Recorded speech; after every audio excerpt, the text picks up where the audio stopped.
নাই ইতিমধ্যে সকলো কথা উল্লেখ কৰিছে আমাৰ সাধাৰণ সম্পাদক ডাঙৰীয়াই। আমি লিখিতভাৱে আয়োগৰ ওচৰত ন্যায়িক আয়োগৰ ওচৰত আমাৰ যিখিনি ক'ব লগা কথাখিনি কৈছোঁ আৰু এইটো সত্য যে এই গোটেই তথ্য সহকাৰে প্ৰমাণ দিব পৰা ব্যক্তি সেইসকল যিসকল সেই সময়ত উপস্থিত আছিল বা গোটেই এই পৰিক্ৰমাটোৰ লগত জুবিন গাৰ্গ ডাঙৰীয়াৰ মৃত্যু বা মুখ্যমন্ত্ৰীৰ ভাষাত হত্যাৰ এই গোটেই প্ৰক্ৰিয়াটোৰ লগত জড়িত হৈ থকা পটভূমি আৰু সেই সময়ত সংঘটিত হোৱা ঘটনাৰ সময়ত উপস্থিতি মানুহৰ তেওঁলোকেহে সকলো তথ্য পাতিৰ যোগান ধৰিব পাৰিব। কিন্তু মূল কথাটো হ'ল SIT যেতিয়া চলি আছে আমি বহু কথা ৰাজহুৱাকৈ আমি দেখি আছোঁ, বহু বক্তব্য যিবোৰ কথা মুখ্যমন্ত্ৰীয়ে ক'ব নালাগে সেইবোৰো কৈ আছে।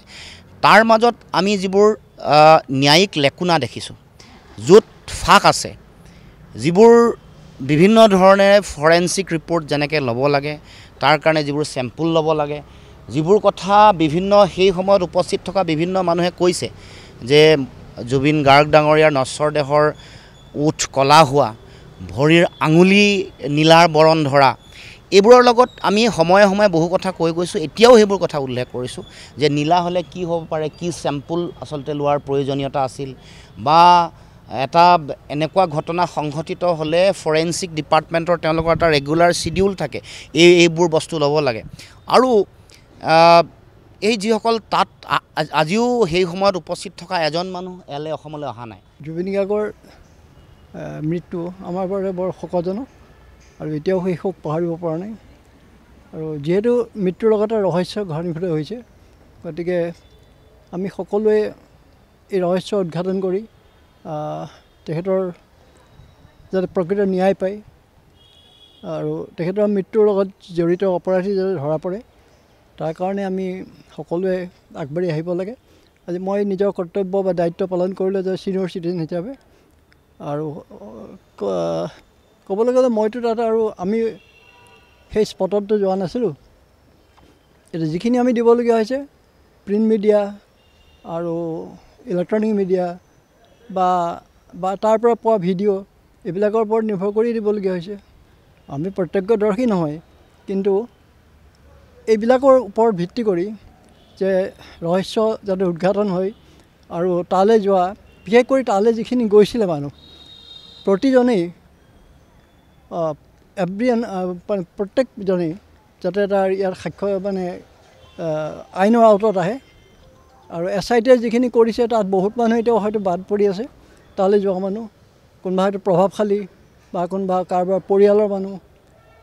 এতিয়া আমি দেখিছোঁ যিখিনি আপোনালোকৰ প্ৰিণ্ট মিডিয়াত দেখিছোঁ বা ইলেক্ট্ৰনিক মিডিয়াত দেখিছোঁ, চাবলৈ গ'লে বহুতখিনি মানুহে তাত এতিয়াও সাক্ষ্য দিব অহা নাই বা SIT মতা নাই। আমি আমাৰ বক্তব্য লিখিতভাৱে আমি শপতনামা যোগে আজি আয়োগত জমা দিছোঁ। মূল কথাটো হ'ল আমি অসমৰ সকলো ৰাইজকেই আহ্বান জনাইছোঁ যে আয়োগলৈ আহি সাক্ষ্য প্ৰদান কৰক। এইটো ঠিক যে তথ্য প্ৰমাণ দিব পৰা মানুহ আমি নহয় বা অসমৰ ৰাইজ নহয়, তথ্য প্ৰমাণ সেইসকলে দিব পাৰিব যিসকল জাহাজখনত জুবিন গাৰ্গৰ মৃত্যুৰ সময়ত লগত আছিল। তথ্য প্ৰমাণ দিব পাৰিব শ্যামকানু মহন্তৰ তেওঁৰ সহযোগীসকলে, নৰ্থ ইষ্ট ফেষ্টিভেলৰ উদ্যোক্তাসকলে। তথ্য প্ৰমাণ দিব পাৰিব ছিংগাপুৰত অসমৰ পৰা গৈ সেই ফেষ্টিভেলত যোগদান কৰিবলৈ তাত উপস্থিত হোৱা লোকসকলে। কিন্তু আমি ধাৰণা দিব পাৰোঁ, আমি পৰিস্থিতিগত তথ্যবোৰ দিব পাৰোঁ, যিবোৰ আমি দেখিছোঁ, যিবোৰ আমাৰ ধাৰণা সেইবোৰ আমি দিব পাৰোঁ। তেনেবোৰ ধাৰণা আমি ইয়াত জমা দিছোঁ। মূল কথাটো হ'ল চাওক যে মুখ্যমন্ত্ৰী হিমন্ত বিশ্ব শৰ্মা ডাঙৰীয়া মুখ্যমন্ত্ৰীৰ লগতে তেওঁ এজন অধিবক্তাও। কিন্তু গতিকে অধিবক্তা হিচাপে কি কৰা উচিত কি কৰা অনুচিত হিমন্ত বিশ্ব শৰ্মা ডাঙৰীয়াই ভালদৰে জানে।